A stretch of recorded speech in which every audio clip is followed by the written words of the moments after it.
लालू यादव जी के बेटी और विपक्ष के नेता तेजस्वी यादव जी की बहन लोकसभा में सांसद बनी। कोमल हूँ कमजोर नहीं, शक्ति का नाम ही नारी है, जग को जीवन देने वाली मौत भी तुमसे हारी। उपस्थित मुख्य आकर्षण के केंद्र बिंदु और बिहार के यशस्वी जन आकांक्षाओं के प्रतीक, युवाओं के चहेता, बिहार के नवनियुक्त मुख्यमंत्री आदरणीय सम्राट चौधरी जी, दिल्ली से चल के आई माननीय सांसद भारतीय जनता पार्टी की उपाध्यक्ष दर्शना सिंह जी, केवल एनडीए घटक दल के पार्टी के सभी यहाँ उपस्थित महिला नेतृगण और यहाँ उपस्थित इलेक्ट्रॉनिक मीडिया और प्रिंट मीडिया के सम्मानित साथी, विस्तार से माननीय मुख्यमंत्री आदरणीय सम्राट चौधरी जी ने, आदरणीय बहन दर्शना सिंह जी ने एनडीए की जो मंशा है देश की आधी आबादी के प्रति उनको आगे बढ़ाने के लिए जो इच्छा शक्ति एनडीए के शीर्ष नेतृत्व का, उन बातों को रखने का काम किया। मैं संक्षिप्त में अपनी बात रखना चाहूंगी, दो पंक्ति से शुरू करना चाहूंगी। कोमल हूँ कमजोर नहीं, शक्ति का नाम ही नारी है, जग को जीवन देने वाली मौत भी तुमसे हारी। जिस तरह से देश के यशस्वी प्रधानमंत्री आदरणीय नरेंद्र भाई मोदी जी और बिहार के हमारे नेता और देश के समाजवादी नेता, राष्ट्रीय अध्यक्ष जनता दल यूनाइटेड के आदरणीय नीतीश कुमार जी के युगल जोड़ी ने जिस तरह से आधी आबादी के लिए, चाहे हमारे एनडीए की सरकार 2005 में बनी, महिलाओं के लिए पंचायती राज व्यवस्था में, नगर निकाय में महिलाओं को उनके हक का अधिकार दिया और 50% आरक्षण देने का काम हमारे नेता आदरणीय नीतीश कुमार जी ने, एनडीए की सरकार ने दिया। अनेकों उदाहरण है, कई योजनाओं को चलाकर आधी आबादी को सशक्त करने का काम किया। वहीं हमारे देश के यशस्वी प्रधानमंत्री जी ने भी कई योजनाओं को चलाकर आधी आबादी को पंख देने का काम किया। आज जो 2023 में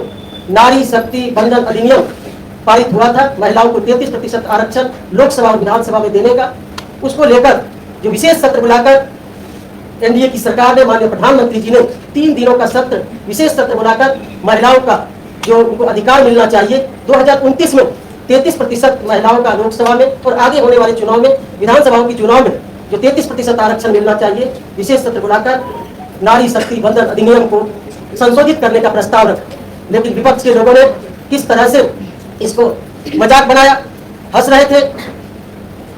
इस संशोधन विधेयक का समर्थन नहीं किए। और जो विपक्ष के, चाहे कांग्रेस हो, आरजेडी हो, सपा हो, टीएमसी हो, सभी जो विपक्ष के दल है उनकी सभी सांसद ने हंस के और मेज थपथपा रहे थे। ये आधी आबादी, देश की आधी आबादी महिलाएं टकटकी निगाह से देख रही थी कि हमारे लिए कौन पार्टी पक्ष में है, कौन नहीं है। ये आने वाले समय में देश की आधी आबादी को पंख लगे, इसके लिए जो ये संशोधन प्रस्ताव माननीय प्रधानमंत्री जी ने सभी आशंकाओं को विस्तार से लोकसभा में बातें रखी, सभी आशंकाओं को दूर किया। आदरणीय गृह मंत्री जी ने सभी आशंकाओं को दूर किया और हमारी जनता दल यूनाइटेड पार्टी की ओर से हमारे केंद्रीय मंत्री आदरणीय राजीव रंजन सिंह ललन बाबू ने भी पार्टी की पक्ष में मजबूती से सभी आशंकाओं को दूर किया। लेकिन फिर भी उन लोगों को बच नहीं रहा था कि इतना बड़ा फैसला महिलाओं के हित में आदरणीय प्रधानमंत्री जी एनडीए की सरकार दे रही है। आने वाले समय में देश की महिलाएं जरूर इसका हिसाब किताब चुकता करेगी और कभी देश की महिलाएं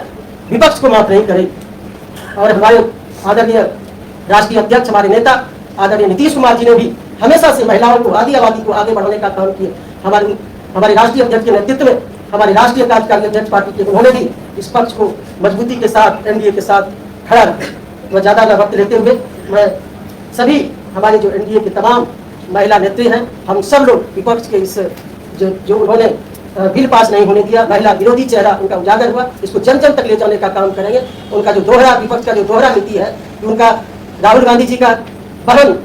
को आरक्षण मिले, बहन लोकसभा में रहे, लालू यादव जी के बेटी और विपक्ष के नेता तेजस्वी यादव जी की बहन लोकसभा में सांसद बनी, स्टालिन की बहन कनी मोदी लोकसभा में सदस्य बनी। लेकिन गांव की पगडंडियों से गरीब गुरबा चल के जो शोषित पीड़ित महिलाएं लोकसभा में और विधानसभा में नहीं पहुंचे, ये कुछ प्रयास था। ये हम सभी एनडीए के जितने भी महिला नेत्री हैं इसको बेनकाब करेंगे और आने वाले समय में ये जो चेहरा उन लोगों का दोहरा चेहरा है, इसको देश की महिलाएं देख चुकी है। आने वाले समय में इसका हिसाब किताब महिलाएं देंगी और हमारे एनडीए की सरकार, माननीय प्रधानमंत्री जी, हमारे आदरणीय नेता नीतीश कुमार जी, एनडीए के शीर्ष नेतृत्व, माननीय प्रधानमंत्री जी ने देश को संबोधित किया और कहा कल ही शाम में कि हम महिलाओं को उनका हक दिलाते रहे हमें प्रधानमंत्री आदरणीय नरेंद्र मोदी जी पर, माननीय गृह मंत्री अमित शाह जी पर और हमारे नेता आदरणीय नीतीश कुमार जी पर, एनडीए के सभी घटक दल पर विश्वास है कि एक न एक दिन एनडीए की सरकार महिलाओं का जो आबादी का हक है उसको दिलाते रहे। इन्हीं बातों के साथ बहुत